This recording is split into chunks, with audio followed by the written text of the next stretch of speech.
On this edition of Cooksmart, we're going to visit an incredible vegetable farm located just south of Willard, Ohio, about a 90-minute drive from Cleveland. What we're going to learn from this visit will help make you a better shopper, but we're also going to bring some of those vegetables back to our kitchen where we'll learn how to cook them.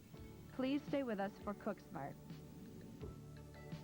Cooksmart searches out the markets, farms, and restaurants in our area that will help us to better understand the world of food, to make us smarter shoppers.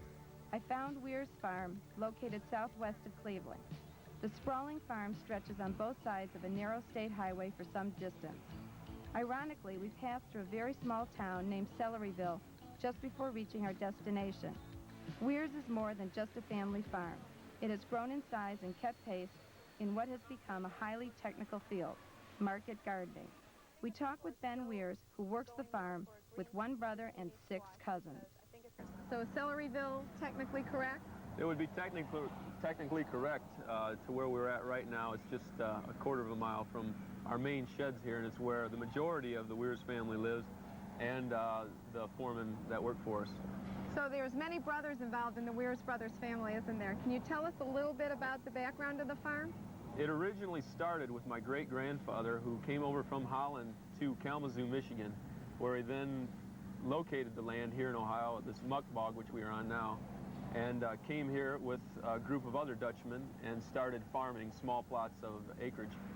And he started off originally with 5 acres. Mm-hmm. His son, my grandfather, then built it up to a couple hundred acres, and their sons took it from there to close to 700 acres. After the younger sons came into the business, we've expanded it slightly to close to 2,000 acres now. The Weirs Farm markets their produce under the trade name Dutch Made, and their story is a great example of how a tightly knit family farm grew with the times, responding to the demands of the marketplace.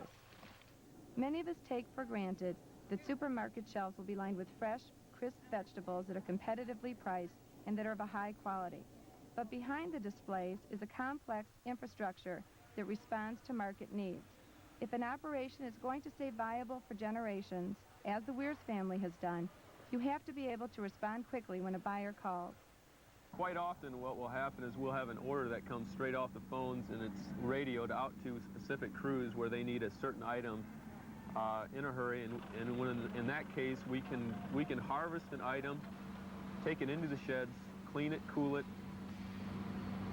put it into the coolers, then back into the back of a semi and on the way to market within 2 to 3 hours. The cooling process is done by running it through ice-cold water, which brings down the temperature of the lettuce or whatever you'll be running through the hydrocooler at that time, sweet corn as it may be, or whatever item we're running. And it'll bring that temperature down to just above freezing, where we will put it into storage and then keep it on ice-cold trucks to market so we can keep it as fresh as possible. Did you deal just with the large local markets, you know, the food terminals, or do you deal sometimes directly with the stores that we would buy the produce? We do a little bit of both. We do work with consignment markets into areas like Cleveland, into Cleveland growers, and we also go straight to people such as Kroger's and Pick and Pay and that type of situation. If you get a chance to drive through the area, you'll see a beehive of activity with dozens of activities happening all at once. We saw fields being fertilized after a crop was harvested. Fledgling lettuce plants being planted by an ingenious machine, while celery was being harvested in another field with highly mechanized equipment. In turn, a field of onions was being harvested totally by hand. The logistics of this operation are mind-boggling. Ben drove me around to see firsthand how they handle some of the harvest. It was all new to me, including the soil the farm was made up of, a moist black muck. The other thing I can't help noticing when we stand here is the black color of the soil. And not being a farm girl, this is a surprise to me. Originally, this was once the bottom of a lake, and then it gradually became a swamp area where trees grew up, and gradually the vegetation died off, fell back in, and developed a peat moss type ground. Eventually, farmers from Michigan and other areas around Ohio came in and cleared off the land and started working down the peat moss and created into a finer substance to which we have today, that is muck. The Weirs operation likes to grow their lettuce in this type of soil, claiming better germination, faster growth, and more of a crop rotation on it. To the consumer, this means a lowering of costs because the land yields the maximum possible over any given crop year. Ben also explained how they respond to what you, the customer, wants. How will you pick these? Will you pick these by hand, or is this picked by machinery? This is all hand labor. It's done with knives and cutting crews. They'll come in and they'll cut the butts with a knife. They'll clean it appropriately so it looks good for packing, and then they'll pack it. It'll be shipped into the sheds where it will be cleaned and hydrocooled. What other type of lettuces are you doing in this area? In this area right here, we have a red leaf lettuce, slow boat, red sales, red leaf lettuce, Boston, and romaine. And do you grow the same lettuces every year, or do you have demand for different types of lettuces each year? Our varieties of lettuce vary according to what the marketplace would like to have. Basically, we have about 6 different items that we grow every year. We have it in our schedule, but other varieties we will try a little bit here and there and just see how the market takes it. Have you seen an increase in the demand for the lettuces now that people are eating more and more salads rather than heavier meals? Yes, I think throughout the eastern part of the United States, we're getting into a lot more lettuce consumption because of that, and health-conscious individuals are eating more because it is good for you, and it's a lighter meal than your normal meat or grains. We traveled for what seemed to me miles between the various crops, and one thing I can't convey to you is the incredibly delicious aromas that permeate the air. The smell of celery was delicious, but my favorite was where green onions were being laboriously harvested by a large crew of workers. That's a beautiful field. Where do they send these onions? Are these going just to the Ohio area? These onions will be sent anywhere from Chicago to Houston to Miami and New York and the surrounding areas. And after these come down, then they'll be planted probably with more onions, or again, you're going to change the produce? We'll rotate this field one more time with radishes and perhaps 2 crops of radishes according to what the weather does. Right now, we're consistently planting our green onions, so we will be harvesting into September and early October. It's been interesting driving around the farm, seeing how many people you have in different areas working throughout the farm. How many employees do you have here? Right now, we have approximately 600 employees. It can vary from within 25 employees at any time. These are beautiful, freshly picked green onions, and the smell out here is just fantastic. I love it. But I'm taking a look at these, and I don't always see such a long white root end. Is there anything special that you do with these? A couple weeks before we come into harvest, we will take a tractor with some hooks pulled behind and go down each row and hill up the onions alongside of the onions so we can get a larger white stem, and it takes away some of the green. By cutting off the light to it, it will whiten up and therefore give us a longer white stem and look better in the marketplace itself. Ben also told me how they are responding to growing demands in the marketplace for vegetables like leeks, scallions, and other varieties of onions. Then we made a stop in a field of very impressive-looking zucchini plants. They were heavily foliated with lots of blossoms. Evidently, the yellow chick squash is very popular, but people are still looking for the familiar green zucchini. I've seen a lot of new squashes on the market, including the spaghetti squash, which Ben also grows. While we were at the farm, we saw harvesting of acorn and turban squash as well. Of course, no trip to a farm would be complete without seeing corn being grown. This corn is, it's looking really nice. Is this corn getting ready to harvest, or is this corn need some more time yet? This corn was about 2 days away from harvest. It will probably be in here either tomorrow or the following day to harvest, to get the first yield. We have 2 different varieties of corn, a white and a yellow corn. This corn right down here is a variety called Quicksilver, and it's a white corn. It's very tender and excellent for eating. Is the corn that has the yellow and the white kernels all together, is that a 3rd different type of corn? Yes, that would be a brand where you can buy it in the seed mixed. And is the difference between the white and yellow basically a difference of color, or is there also a difference in taste? It's mostly color, just the color, the appeal to the consumer. Is there any other way, is the only way to tell how the corn is to just take a peek? Just to pull down and look? You can take a peek, and that way you'll know for sure. Or if you're just going through a large amount of corn, you can feel the ends, and a lot of times you can feel if it has filled out or not. Corn is really one of the best things to eat immediately after it's picked because of the sugar content, isn't it? Yes, they do have some varieties now which you can store, and they actually will maintain the sugar. If you're looking for a longer storage time, those varieties are better. And is it best to store these in the refrigerator rather than at room temperature? Yes, I think once it's been cooled, it would be better if you kept it cool once you got it to your house. I could have spent a lot more time learning about vegetables from Ben Weirs, but I came away with not only a greater appreciation for the produce I buy, but also for the fact that growers do respond to the needs and demands of the consumer, even if our often fickle tastes make it hard to predict what should or should not be planted in any given year. I was also pleased to know that my preconceived notion that most of my vegetables came from far-off California wasn't true, and that some of the best come from almost in my own backyard. Celeryville, to be exact. I love cooking fresh vegetables, and it's something that I do as often as I can.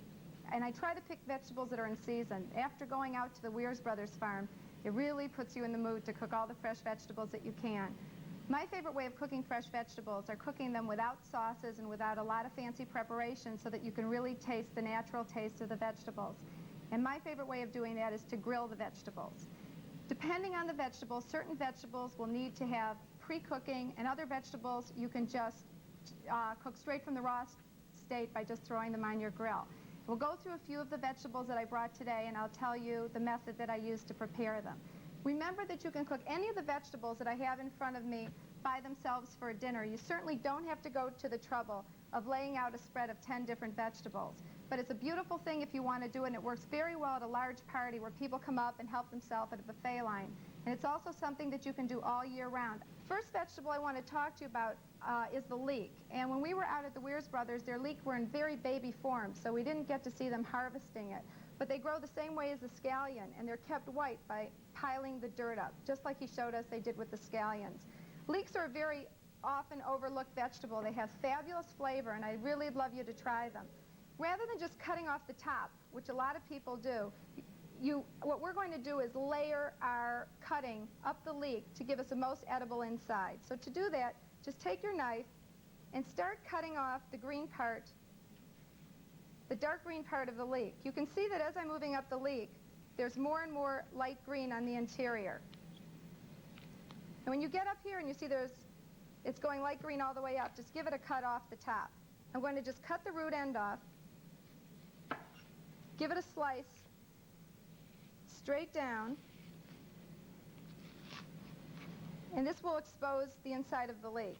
Now, because leeks are grown by piling the mud up, you get a lot of dirt inside the leaves. This one, of course, doesn't have dirt. Would be my luck. But oftentimes you're going to find that this is just packed full of mud. So what you need to do is to take this, spread the leaves, and rinse it very well under some water in your sink. You could throw these straight on your grill, but the cooking time required might be longer than you want to take. So what you can do with the leek is to bring some water to a boil and either boil them for, about 5 minutes, or you could steam them for a few minutes, just until they begin getting tender. Here's the leek that I've done that to, and you can see it's soft. The inside still has some texture to it. I haven't turned it into mush. At that point, take the leek, and like I'm going to tell you over and over again to do with all different vegetables, run it under some cold water or put it in some ice water to stop that cooking process.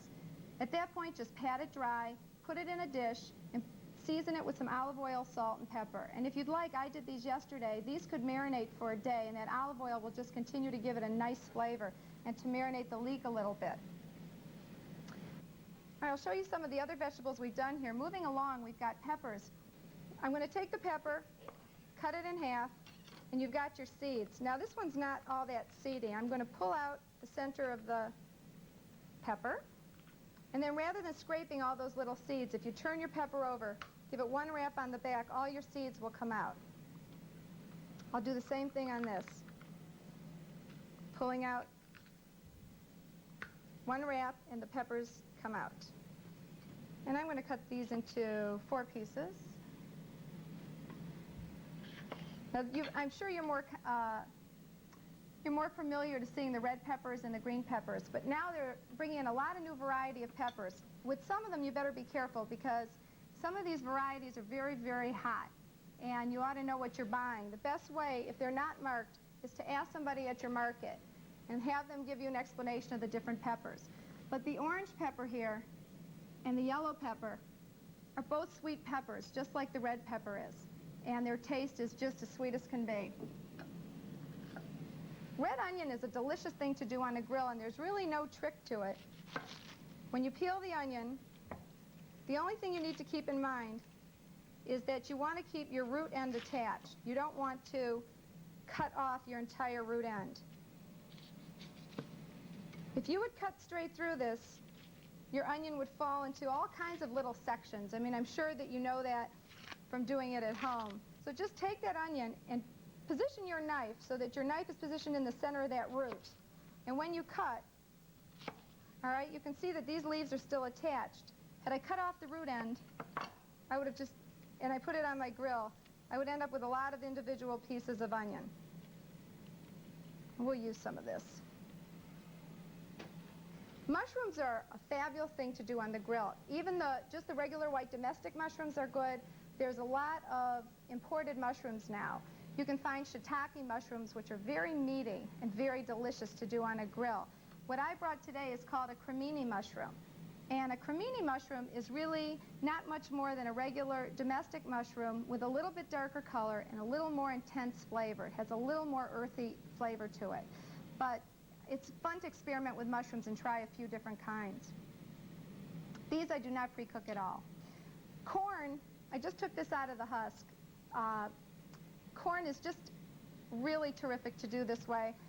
I found that it comes right off the cob when you're eating it rather than getting sticky between your teeth. The easiest way to cut corn into these little pieces that I found is to use a cleaver. Now what I used to do is just break it in half, and you can certainly just break it. But if you want a little bit more regular slices, a cleaver will just go straight through the corn and do a nice job. This corn has been boiled until it's cooked. This corn maybe only took about 5 minutes. It was really nice and fresh and didn't take long. The best thing to do is just to taste one and see if it's done. Should have that nice, a little bit of a crunchy quality to it. Don't turn it into mush. What I have here is I have some small new potatoes. You could do larger potatoes too, but the little potatoes have such a nice shape to them that I try to use these whenever possible. The new potatoes need to be cooked ahead. And what I've done here is I bake them in the oven until they are tender. Then it's just very simple. All you've got to do is just cut them into a couple of pieces, and you're ready to go on those. And the last vegetable that I'm going to add to this is a zucchini. Sometimes you can find the very small miniature zucchinis. With those, you do nothing. You just take them individually and throw them on the grill and hope that they don't fall between the grates. Or if they're very, very little, put skewers through them, and the skewers will help them from falling through those wires.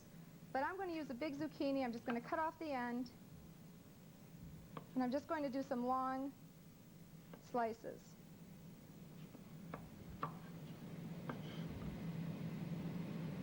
Then all these vegetables just need some olive oil, salt, and pepper before we go ahead and start putting them on the grill. So we'll just brush them. What's nice about this for a party is you can have these all done the day ahead and ready to grill. You don't have to do these at the last second. If I'm doing a party where I might be grilling chicken or grilling steaks and having these vegetables, what I usually do is cook the vegetables first, because they will hold fine in an oven for a short period of time. The other thing that I have found works real well is when I want to reheat these vegetables. One day, just for fun, I threw it in the microwave, and I just gave them a blast on a high heat with some saran wrap over them, and they reheated just fabulously. The taste was super. I couldn't believe that they'd been cooked the day ahead. So they make nice leftover, too. I'm going to go ahead and start putting some of these on the grill.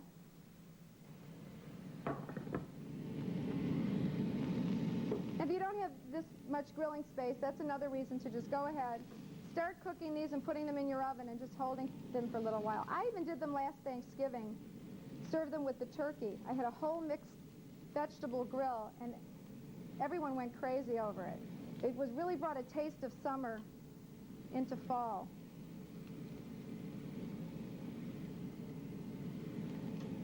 Okay, I think that looks pretty good. I got a couple more spots here.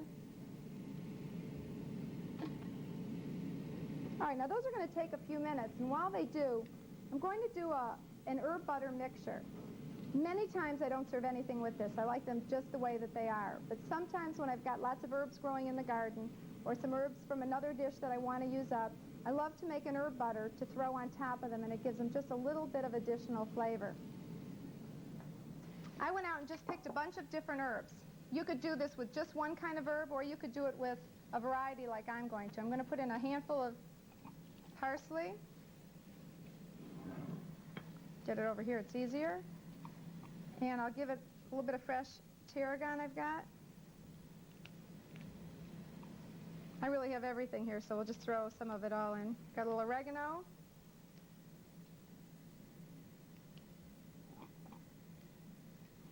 And here we've got some fresh basil. It's just, the smell is absolutely wonderful. Now, if you like garlic, you could add a little bit of garlic to this mixture.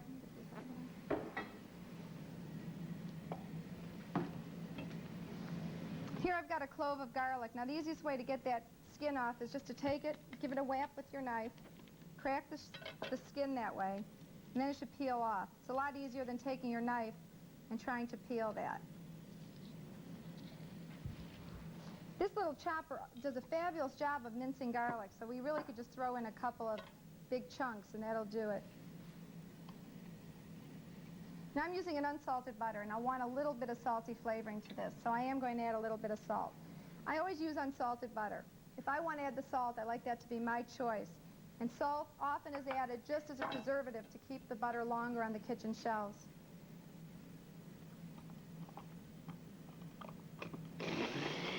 I'm just giving this a little turn to start the motion. And if you have one of these and things get caught around the blade, just turn it upside down. Start the blade and then turn it over. There we go. Now I'm going to take a little bit of butter. A little bit. Put in a stick. It's nice and soft.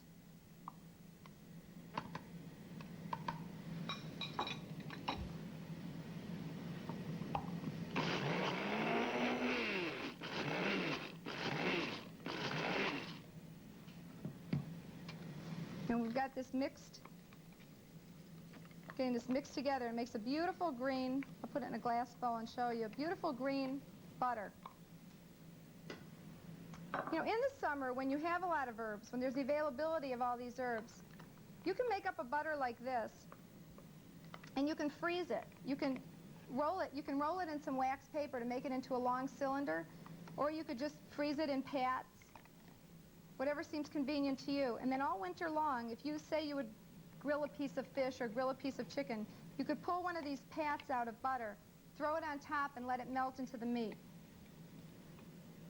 And it gives a real summery flavor to your food. See how the vegetables are doing?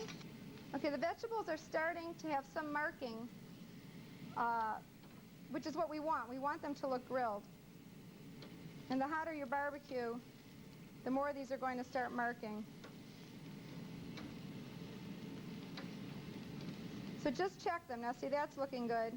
Give it a turn. Here you go. The onion's looking delicious.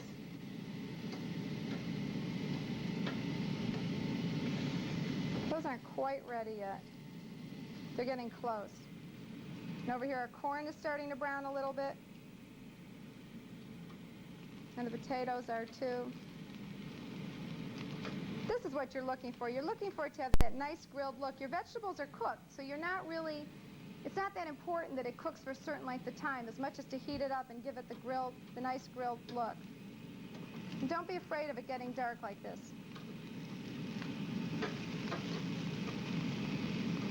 These leeks look great. They get nice and crispy where they're dark.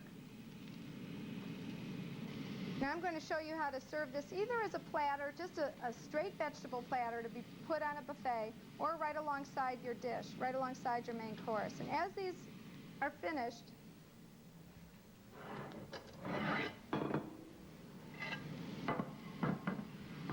I'm going to go ahead and start putting them on the platter. And these mushrooms they're really nice and juicy. And you can brush them with a little bit of soy sauce while you're doing this too. If you like that flavor of soy sauce, let's bring this back over. We can work with it a little bit. So here you've got what I think is an absolutely beautiful tray of grilled vegetables. You can serve it as it is, or we could take this nice herb butter that we've made and just go around. Now the heat of the vegetables will cause this to melt. Although you don't want this out of your refrigerator, make sure that this is also soft. Make sure that this is at room temperature like I have here, so that it'll help it melt in. And just give a painting of this herb butter over your vegetables. Or you could serve this on the side too if you think some people might be watching their weight. This is a perfect dish for dieters. And what I think we have here is a lovely dish that you could make in a lot of different ways. Use your imagination, use the vegetables that you want to use, but most of all, enjoy it. Thanks for watching. Next week on Cooksmart, we visit an Akron tradition, West Point Market, where we'll see the preparation of carry-out foods, look at an incredible variety of specialty products from all over the world, and prepare some time-saving recipes.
Cooksmart, a delectable program filled with a delicious assortment of local cuisine, is made possible by a production grant from the Illuminating Company, bringing you the joys of cooking through the power of electricity.